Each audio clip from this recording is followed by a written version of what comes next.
Jamal Lewis had just finished his late-night shift at CVS and sat on a bench outside the store waiting for his Lyft ride home.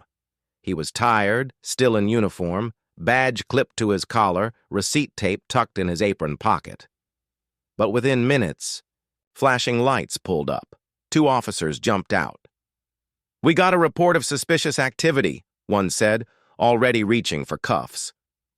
"What did I do?" Jamal asked, stunned. "You fit the description," the cop replied. What happened next would set off a chain of events that would reach national headlines and leave an entire community demanding justice. It was 11:48 p.m. on a chilly Thursday in suburban Ohio. Jamal, a 23-year-old pharmacy technician, had spent the last 10 hours stocking shelves and assisting customers. He had no criminal record and no reason to fear the police. Still, the moment the cruiser pulled up, his stomach turned. A call had come. Suspicious black male loitering near CVS after hours. That was all it took. No questions asked. No verification. Wait a second. Tell us where you're watching from in the comments. And don't forget to subscribe for more powerful stories like this. The officers demanded ID. Jamal showed them his CVS badge, explained that he had just clocked out, and then showed them the Lyft app on his phone with the estimated arrival time. But none of that mattered. In minutes, he was face down on the sidewalk, wrists cuffed behind him, while his phone buzzed in the grass. His Lyft driver had arrived, confused, and soon sped off. A bystander had started recording. The footage would change everything. Next morning, the video of Jamal's arrest went viral. The caption read, "CVS worker arrested for waiting for a ride." Outrage erupted online.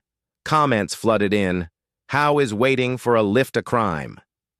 This is what black men face just existing. Where's CVS in all this?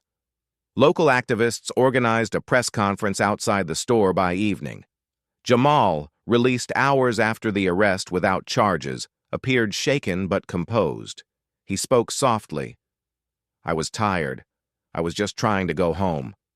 By the following day, national news picked up the story. Civil rights attorneys reached out.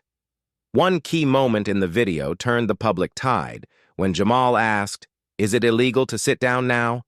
And the officer replied coldly, "Depends who you are." CVS corporate scrambled to respond. Their initial statement, "We are investigating the incident," wasn't enough. Calls to boycott the chain surged, and then a surprise ally entered the picture, the Lyft driver who had come to pick Jamal up. He spoke publicly, confirming the timeline and condemning the treatment Jamal endured. His dash cam had captured Jamal sitting calmly when officers approached. Under increasing pressure, the city launched a formal investigation. Both officers involved were placed on administrative leave, but the turning point came when Jamal's attorney revealed something stunning in court. The 911 caller who reported him wasn't a stranger. It was the CVS store manager. He had seen Jamal outside and, assuming he was a threat, made the call anonymously. The backlash was immediate. Protests erupted in front of the store. Employees walked out. The manager was fired. CVS issued a second statement publicly apologizing to Jamal and offered to cover his legal costs and therapy.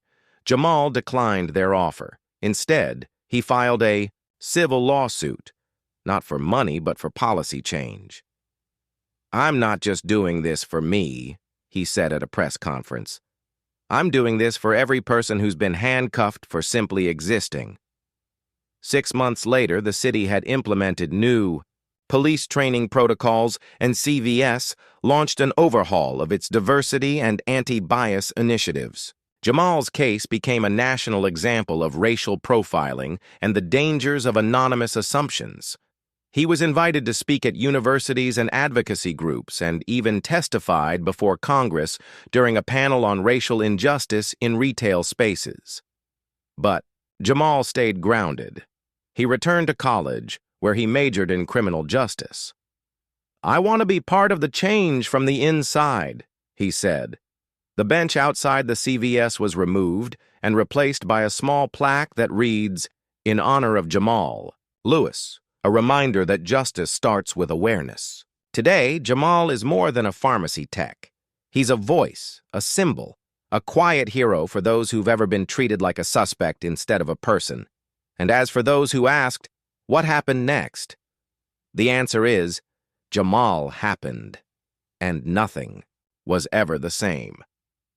If you enjoyed this story and thought it provoking, don't forget to like, share, and subscribe for more powerful narratives. Let us know your thoughts in the comments. Take care.